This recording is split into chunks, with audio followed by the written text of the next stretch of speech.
से इस कॉमिक्स की प्रतीक्षा थी और मौका मिला। आज मैं इसे खोज लिया नेट पर और आपके लिए अपलोड कर रहा हूँ। चूँकि नई कॉमिक्स है इसलिए थोड़ा टाइम लगता है। ये रहा इसका टाइटल कवर शंखनाद का।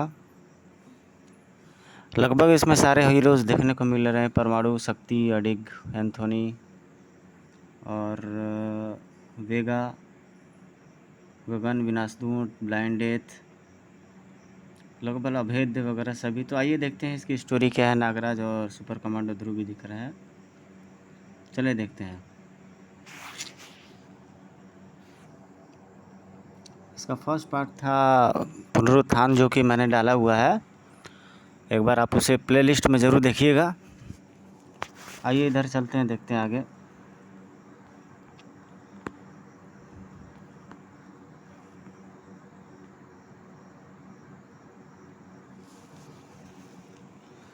नितिन मिश्रा, अनुराग सिंह, दिलजीत सिंह, विनोद कुमार, सुनील दस्तूरिया, परवीन सिंह, गौरव गंगेले, मंदार गंगेले, सिद्धार्थ पवार। उसको फॉरेन कॉमिक्स की तरह बनता जा रहा है राज कॉमिक्स भी।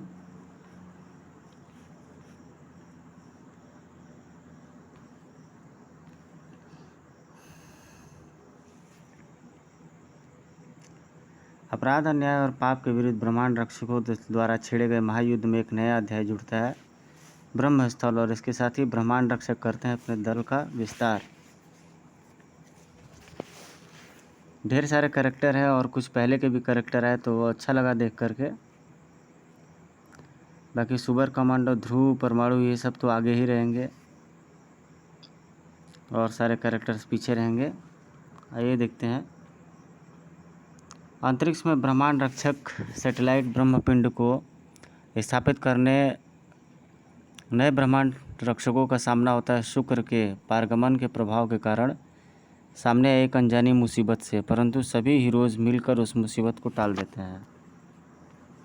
इस दौरान दुनिया के सामने आता है ब्रह्मगण, जिसका उद्देश्य था पृथ्वी और मानव का पुनरुत्थान। हे पृथ्वी के हर मानव को देवतुल्य बनाने जा रहे थे, जिसके बाद सुपर हीरोज़ की ज़रूरत पूर्णतः समाप्त हो जाती। परंतु ब्रह्मांड रक्षकों का यह एक बृहद षड्यंत्र का हिस्सा लगता है और वे ब्रह्मगण के रास्ते में दीवार बनकर खड़े हो जाते हैं। इसी दौरान धरती पर अलग अलग हिस्सों में कई शक्तियाँ उभरती हैं, जिन्हें रोकने के लिए ब्रह्मांड रक्षक अलग अलग टीम बनाकर निकल पड़ते हैं।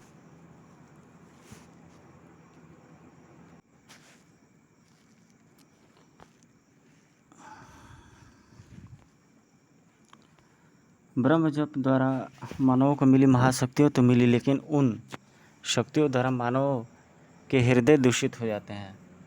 फलस्वरूप इंसान आपस में लड़ने झगड़ने लगते हैं और फिर शुरू होता है ब्रह्मगण और ब्रह्मांड रक्षकों के बीच एक घनघोर युद्ध, जिसमें एक तरफ ब्रह्मगण और उसके द्वारा गुलाम बनाए गए सुपर पावर युक्त मानवों की सेना थी और दूसरी तरफ थे मुट्ठी भर ब्रह्मांड रक्षक। ब्रह्मांड स्वरूप सुपर हीरोज़ की शर्मनाक पराजय होती है और ब्रह्म स्थल पर ब्रह्मगणों का कब्जा हो जाता है। जब मानवता को इंतजार है ऐसे नायकों का जो नए जोश के साथ क्रांति मशाल थाम कर करे इस महायुद्ध का शंखनाद। श्रावण सतयुग। हे गुरु शुक्राचार्य, कैसा वन है ये। वन की लताएं, शाखा लताएं, पत्तियां कलिमा से पूर्ण है और इन वृक्षों को देखकर तो ऐसा प्रतीत होता है जैसे इनमें किसी दुष्ट शक्तियों का वास है। ये भी चल उठेंगे, सही समझे शुक्र शिष्य। वनस्पति हमेशा से जीवन प्रदान करते हैं, परंतु हम जीवन देते नहीं, छीन लेते हैं, क्योंकि हम हैं विस्तरु और हमारा आहार बनेगा तू। प्रशंसा करनी पड़ेगी विस्तरुओं, तेरे बारे में जानते हुए भी मेरे आहार बनाने की कल्पना कर रहा है। अपना यह आत्मघाती विचार त्याग देना था।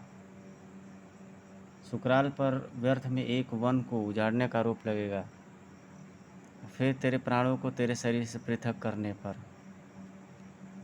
तेरी सारी अकड़ इन शस्त्रों के कारण है। पहले इनको ही तुझसे पृथक करते हैं, फिर तेरे शरीर प्राणों को तेरे शरीर से पृथक करेंगे। और ये विस्तरु तो मेरा प्राण लेने पर उतारू हैं। और क्या है यह, और इनकी उत्पत्ति कैसे हुई है। ऐसे नरभक्षी वृक्षों की उत्पत्ति परम पिता ब्रह्मा तो नहीं कर सकते। यह अवश्य कोई माया है। महर्षि कश्यप निवास सतयुग। गुरु और पिता के चरणों में शिरोमणि का परिणाम आशीर्वाद में। ओह, तुम लौट आए पुत्र, चिरंजीवी भव, विजयी भव पुत्र। पिताश्री व गुरु श्रेष्ठ दोनों के स्वर में चिंतन भाव क्यों विद्यमान है? पुत्र, तुम तो जानते हो कि सृष्टि का निर्माण अपने आरंभिक काल में है और उसके नियंत्रण एवं संचालन हेतु स्वर्ग की स्थापना का विचार किया गया और इसी आशय से स्वर्ग हेतु प्रतियोगिता का आयोजन किया गया है। हाँ पिताश्री, मुझे ज्ञात है। स्वर्ग हेतु प्रतियोगिता का आरंभ हो चुका है और मेरे और देव असुर भ्राता इस प्रतियोगिता को जीतने के लिए सूर्य की ओर प्रस्थान कर चुके हैं, परंतु इसमें चिंता की क्या बात है? चिंता की बात है पुत्र कि असुर छल से प्रतियोगिता जीतने की चेष्टा कर रहे हैं। अगर ऐसा हुआ तो स्वर्ग का शासन अयोग्य हाथों में चला जाएगा, जो इस सृष्टि के लिए उचित नहीं होगा।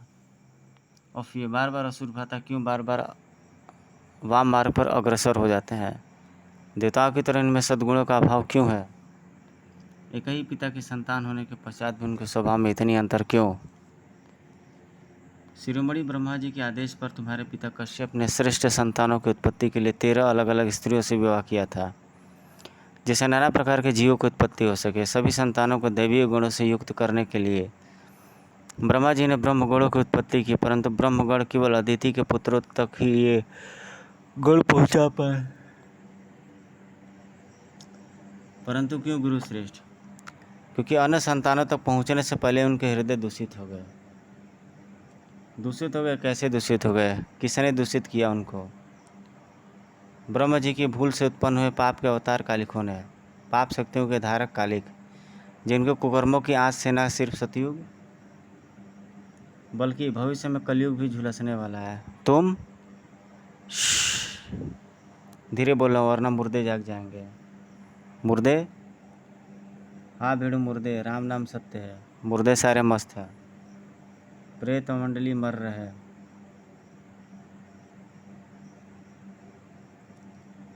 क्या रोमांच, क्या रापची की एंट्री है रे बाबा। ब्रह्मस्थल को बचाने के लिए प्रेत शक्ति जागृत हो चुकी थी।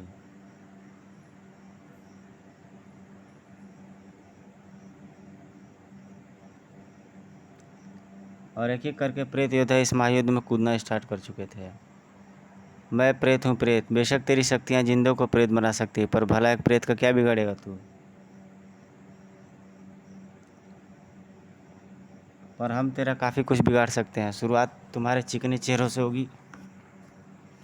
जहाँ एक तरफ प्रेत शक्ति ने युद्ध का शंखनाद कर सत्य का पलड़ा भारी कर दिया था, वहीं दूसरी तरफ इस जंग के कुछ पुराने योद्धा भी अपनी पिछली भूल सुधार करने को इस जंग में शामिल हो चुके थे।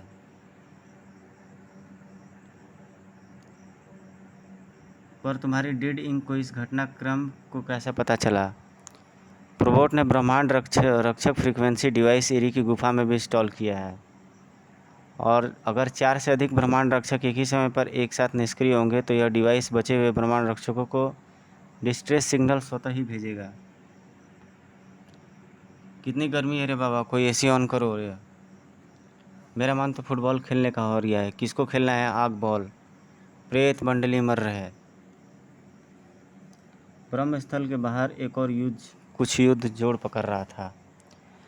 सभी ब्रह्मांड रक्षकों का सफाया किया जा चुका है, बस यही एक बाकी बचा है। तो फिर इसका काम भी तमाम कर देते हैं। वैसे भी जब इतने बड़े सुपर हीरो खुद को बचाने में नाकाम रहे तो यह बच्चा भला कब तक बचेगा? यह बच्चा कोई मामूली बच्चा नहीं है। इस बच्चे को दुनिया के टॉप के सातिर और ख़तरनाक विलन्स और सुपर हीरो ने ट्रेंड किया है। ना सिर्फ ट्रेंड किया है बल्कि अपनी हर खासियत भी इसमें हुनर कूट कूट कर इस बच्चे के अंदर भरे हैं। इसलिए इस बच्चे को पता है कैसे दुश्मन की कमजोरी पर वार करके उसे हार का रास्ता दिखाया जाता है। जैसे पहले मेरी गन से निकले ये ठोस CO2 के कण तुम्हारे अंदर की आग को बुझाएंगे, फूस, और फिर मेरा घुसा तेरे होश उड़ाएगा, धाड़। आग बुझाने का काम पानी का होता है, जैसे कि मैं तेरे अंदर की जीवन ज्योति बुझाकर तुझे हमेशा के लिए शांत कर देंगे, फरुश। तो गाइस, अगर तुम जीवन पथ से फिर भी ना हटे तो मौत का अंतिम धक्का मैं दूंगा, धाड़। ओफ। तो गाइस अभी के लिए इतना ही, मिलते हैं आपसे नेक्स्ट वीडियो में। अभी मुझे कृपांड की एक कॉमिक्स अपलोड करनी है जो कि मेरा फेवरेट कैरेक्टर है। कमेंट करके बताइएगा। अगर इसकी आगे की स्टोरी जाननी होगी तो प्लीज़ हमारे चैनल को लाइक, सब्सक्राइब, शेयर, कमेंट जरूर करिएगा। थोड़ा सा सपोर्ट करिए, बाकी चैनल ग्रो हो रहा है। चलिए आपके लिए और अच्छी अच्छी वीडियो लाते रहेंगे। फेसबुक और इंस्टाग्राम और अन्य चीज़ों पे भी आप मुझे फॉलो कर सकते हैं। आप मुझे स्पॉन्सरशिप भी दिला सकते हैं।